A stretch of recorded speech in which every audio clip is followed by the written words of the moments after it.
Olá para todos, meu nome é Pedro Lemos, sejam bem-vindos a mais um programa Palavra do Ateu. Por favor, tirem as crianças da frente do computador, porque hoje o tema será impróprio para menores. Sexo e religião.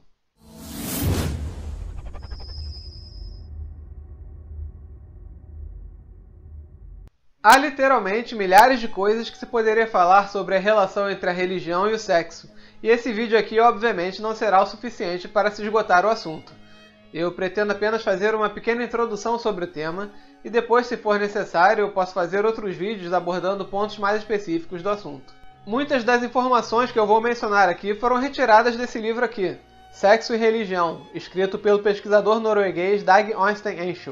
Então, se eu mencionar algum dado cujas fontes por acaso não estejam aqui embaixo nos links, provavelmente saiu dessa obra aqui. Aliás, eu recomendo a todos que se interessam pelo assunto que leiam esse livro aqui. Ele fornece bastante informações relevantes sobre o tema e o autor escreve de forma bem imparcial e abrangente, abordando diversas religiões diferentes. Bom, cada ser humano é único. Todos temos uma visão de mundo singular em relação a qualquer tema, e com o sexo não poderia ser diferente.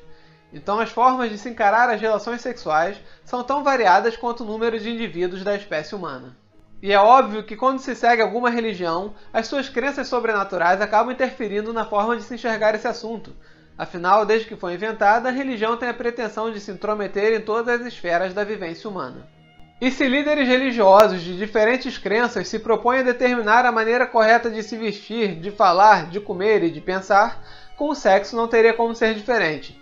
Esse tema também nunca esteve ausente da lista de preocupações religiosas. Uma visão que se costuma ter da relação entre essas duas instituições é que a religião seria de alguma forma antissexual. Quanto mais uma pessoa se dedica a uma orientação religiosa, mais pudores ela demonstraria em relação ao sexo. Isso é obviamente um preconceito. E como ocorre com muitos preconceitos, embora essa visão não corresponda de maneira exata à realidade, ela possui um fundo de verdade. Para verificar isso, basta ver como alguns religiosos reagem a discussões sobre relações sexuais em determinados contextos religiosos, ainda que sejam relações heterossexuais, que teoricamente são menos controversas.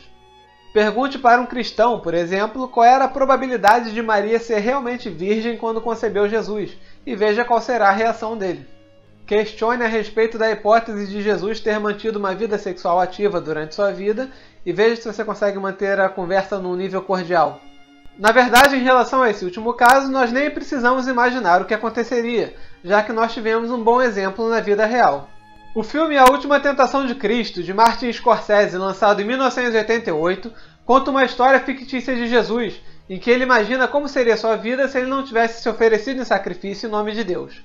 E nessa vida ele se vê casado e tendo relações sexuais com sua esposa, o que era esperado da maioria dos homens judeus daquela época.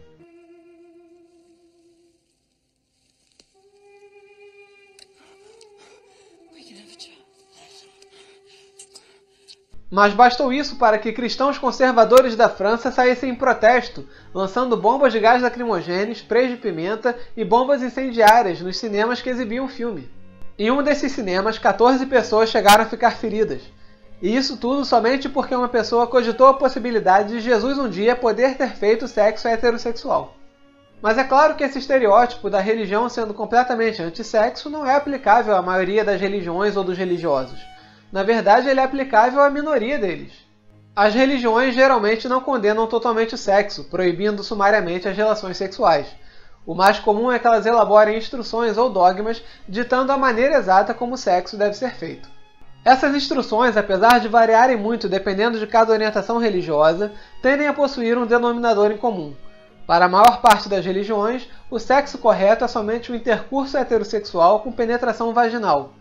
É muito difícil encontrar uma religião tradicional que fuja dessa fórmula, e é praticamente unanimidade entre elas a condenação da homossexualidade. Basicamente, todas as religiões que já existiram, com exceção de uma ou outra, abominaram ou ainda abominam as relações sexuais entre pessoas do mesmo gênero, desde os antigos egípcios, passando pelos hebreus até os cristãos modernos. Essa determinação é de certo modo compreensível, afinal a religião é quase tão antiga quanto a própria humanidade. Ela teve origem em uma época em que a expectativa de vida dos seres humanos não era muito extensa, e a taxa de mortalidade infantil era extremamente alta. Então, para uma sociedade produzir uma quantidade significativa de cidadãos ativos, era necessário estimular a reprodução. E a verdade inescapável é que não há maneira mais simples de se reproduzir do que através do sexo heterossexual com penetração vaginal. Até bem pouco tempo atrás, aliás, essa era a única maneira de se reproduzir. Outros métodos, como bebês de proveta, barrigas de aluguel e clonagem, são conquistas tecnológicas recentíssimas. Então, o objetivo das religiões tradicionais, ao estipularem regras sexuais a serem observadas por seus seguidores, geralmente tinha alguma relação com a necessidade e a capacidade de reprodução dos integrantes da comunidade. Nessa nossa sociedade dominada pela ideologia judaico-cristã, não é necessário conhecer profundamente as doutrinas religiosas para perceber essa preocupação religiosa com a procriação. Mas é claro que o judaico-cristianismo não foi a única orientação religiosa que se preocupou com isso ao longo dos séculos, e ela sequer foi a primeira religião a demonstrar esse tipo de preocupação. Suspeita-se que os primeiros ídolos religiosos produzidos pelo homem eram usados justamente em rituais relacionados à fertilidade sexual. Segundo alguns estudiosos de egiptologia, o Papiro de Turim, uma das primeiras narrativas sobrenaturais da história, aparentemente foi também a primeira revista erótica da história. Com várias imagens de atividades sexuais, possivelmente focadas na realeza egípcia, o papiro mostra que as crenças religiosas dos egípcios já estavam bastante interligadas com o sexo. Outros documentos antigos sugerem ainda que uma parte das crenças religiosas egípcias era de que o mundo havia sido criado pelos deuses através do sexo e da procriação. Já o hinduísmo via a obtenção do prazer como um dos 4 objetivos do ser humano em vida. A atividade sexual não só era permitida, mas incentivada, como forma de se alcançar a moksha, a libertação, a iluminação. E é claro que essa atividade sexual referia-se ao padrão tradicional, homem com mulher. Os hinduístas chamavam o prazer ou o desejo sexual de kama, e foi com base nessa filosofia hinduísta que teve origem o famoso manual sexual Kama Sutra, escrito provavelmente no século II da Era Comum, e que bebeu da fonte cultural e religiosa do povo que o originou. O islamismo também não ficou atrás em termos de orientações sexuais a seus adeptos.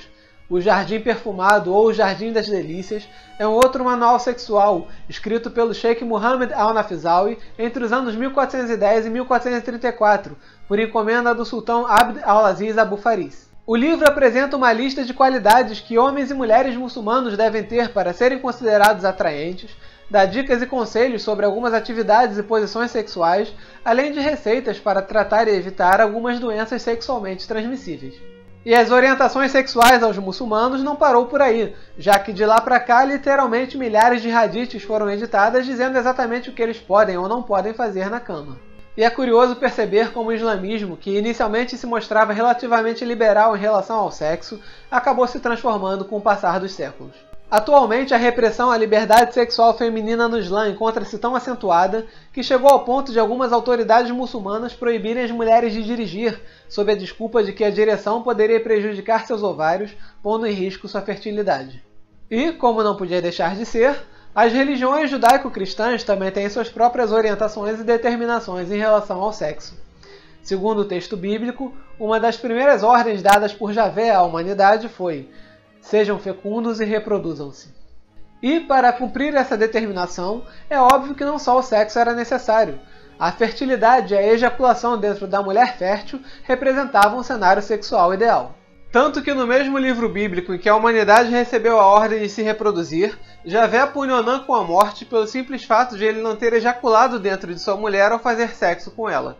Ainda no primeiro livro da Bíblia, o Deus hebraico demonstra a enorme importância que ele dá à genitália de seus subordinados, ou pelo menos a uma parte dela, ordenando que todos os homens da tribo de Abraão tenham um pedaço de seu pênis cortado. E daí para frente, a Bíblia passa a oferecer uma série de ordens, proibições e orientações quanto à prática sexual.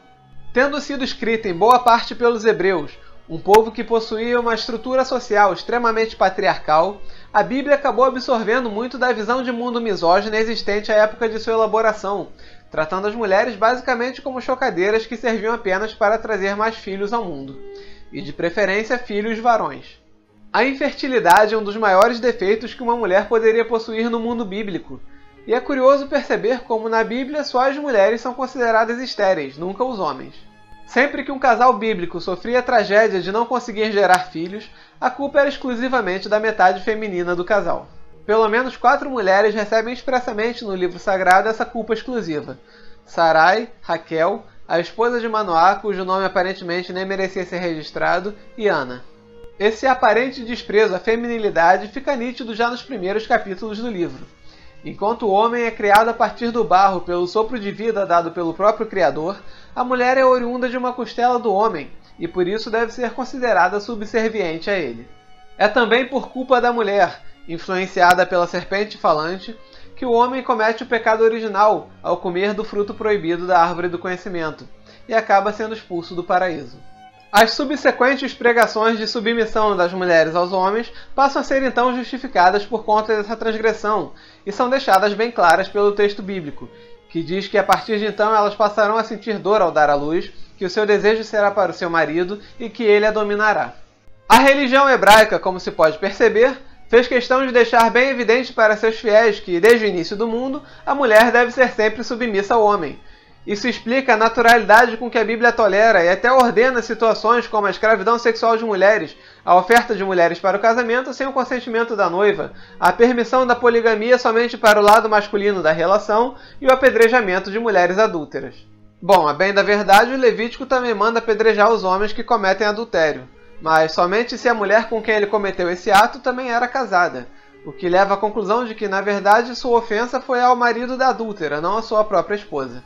E muitas religiões, incluindo o judaísmo bíblico e o cristianismo tradicional, acreditam que a submissão da mulher ao homem é tamanha que um marido tem pleno direito de estuprar sua esposa.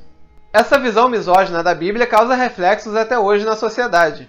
Muitos homens crescem acreditando que o prazer sexual é exclusividade do universo masculino e que as mulheres não podem demonstrar vontade de fazer sexo. Talvez essa influência ajude a explicar a percepção que a nossa sociedade tem da obrigação feminina de se manter casta ou de encobrir sua sexualidade. Aliado ao ponto de vista androcêntrico do povo hebreu, o conservadorismo cristão também acabou tendo grande influência no modo tradicionalista como a sociedade ocidental encara as relações sexuais. O próprio Jesus Cristo já alegava que era possível ser culpado de infidelidade sexual sem qualquer tipo de envolvimento carnal, quando dizia que olhar desejosamente para uma mulher já era cometer adultério com ela no coração. E em uma das cartas atribuídas a Paulo de Tarso, afirma-se que o melhor seria que os cristãos se mantivessem celibatários, mas não sendo possível, deveriam se casar para não ficarem ardendo de desejo. Com o crescimento do poder da Igreja Católica na Idade Média, consolidou-se de vez a visão de que o sexo deveria ser usado somente como meio de reprodução. Tudo mais que fosse relacionado ao sexo e não tivesse essa finalidade, inclusive o prazer, era considerado pecado. Esse modo de pensar decorria, obviamente, da interpretação de diversas passagens bíblicas que supostamente indicavam quando, como e por que o sexo deveria ser feito. O grande problema nesse caso é que, como quase tudo na Bíblia, essas passagens não são tão diretas assim, estando sujeitas a diferentes interpretações. E o que alguns leitores do livro sagrado viam como proibido, poderia parecer permitido a outros. Na Idade Média isso era fácil de resolver. O que o Papa ou a cúpula da Igreja achavam que era o certo, passava a ser o certo e ponto. E qualquer afirmação em contrário era considerada heresia e passível de punição. Somente na região de Aragão, na Espanha, a Inquisição examinou cerca de 1000 casos de sodomia e executou 170 homens entre 1570 e 1630 por terem cometido esse pecado. Por isso, quando a Igreja afirmava, por exemplo, que a masturbação era proibida por ser decorrente do vício da luxúria, ou que usar decotes muito pronunciados era sintoma de bruxaria, ninguém ousava questionar muito. Porém, a partir do momento que as interpretações da Igreja e do clero deixaram de ser absolutas, as análises do verdadeiro significado das ordens bíblicas em relação ao sexo também passaram a ser das mais diversas. Em um país onde 87% da população segue religiões que veem a Bíblia como a palavra divina, isso pode no mínimo causar alguns conflitos em relação a comportamentos sexuais. Não é difícil hoje em dia encontrarmos alguns religiosos aflitos, preocupados em estarem desagradando a entidade divina na qual acreditam ao realizarem determinados atos durante o sexo. A título de exemplo, essas que estão aparecendo aí agora são algumas perguntas feitas por religiosos em sites gospel que possuem fóruns de discussão sobre sexo. E olha que essas nem são as dúvidas mais absurdas com as quais eu já me deparei. Isso demonstra o quanto, mesmo em plena era da informação, algumas pessoas ainda se deixam influenciar pelas doutrinas religiosas para definirem seu comportamento sexual. E com isso, a ótica religiosa em relação ao sexo acaba muitas vezes fazendo com que um ato que deveria proporcionar prazer e fortalecer as relações amorosas se transforme em uma obrigação, um risco ou uma heresia.